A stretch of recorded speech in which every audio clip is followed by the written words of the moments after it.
একটা গল্প শেয়ার করতে আসলাম আপনাদের সঙ্গে। একদিন এক পাখি অন্য পাখিকে তার ভালোবাসার কথা জানায়। পাখিটা উত্তরে বলল, এখন তো তুমি আমাকে ভালোবাসো, কিন্তু যখন আমার খারাপ সময় আসবে তখন ঠিকই তুমি আমাকে রেখে উড়ে চলে যাবে। উত্তর শুনে পাখিটি খুব ব্যথিত হয়ে পড়ে এবং আবেগী হয়ে তার দুটি ডানাই কেটে ফেলে। তারপর তাকে বলল যে, দেখো, এখন তো আমার কোনো ডানা নেই, আর আমি তোমাকে ছেড়ে কখনো চলে যেতে পারবো না। তারপর তারা দুজন একসাথে সময় কাটাতে শুরু করলো, বসবাস শুরু করলো। একদিন সবকিছু ভেঙে তুমুল ঝড় আসার সম্ভাবনা দেখা দিল।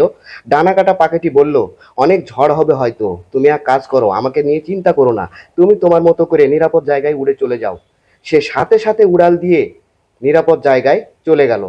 কিছুক্ষণ পরে সে জানতে পারলো ঝড় আর আসেনি। সে আবার পাখিটির কাছে ফেরত যায়, গিয়ে দেখে পাখিটি মারা গেছে, আর তার পাশেই একটা ছোট্ট চিঠিতে লেখা ছিল, যদি তুমি উড়ে যাওয়ার আগে একবার শুধু একবার একটিবার আমাকে বলতে, আমি চলে গেলে তোমার কি হবে, হুম, তাহলে হয়তো আমি তুফান আসার আগে কখনোই মরতাম না।